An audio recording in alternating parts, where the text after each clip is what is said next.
মুয়াজ্জিন একামত রাখবে, আপনারা সকলে দাঁড়িয়ে কাতার না, এটা মুয়াজ্জিনে বলার অধিকার নাই। এটা বলবে ইমাম সাহেব। কখন? একামতের পরে। সব সিধা করুন, এই কথাটা বলতে হবে একামত হয়ে যাওয়ার পরে। একামত সব সিধার নাম দিয়ে একামতের আগে মানুষকে দাঁড়ান করা, এটা খেলাফে সুন্নাহ, এটা সুন্নতের বিরোধী, এটা মাকরু। যেটা আমাদের বাংলা হুজুরের রেওয়াজ বানিয়ে ফেলছে।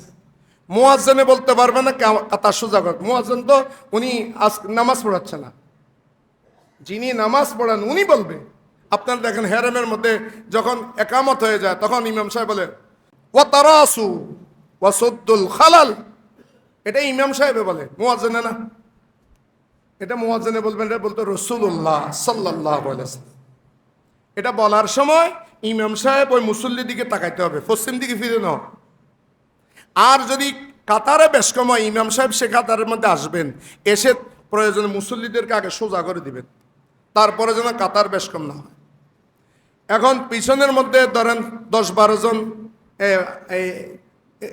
কাতার বেঁধেছে, সামনে খালি।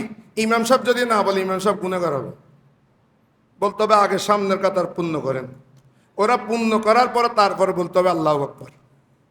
এগুলো সে শরীয়তের মাসালা।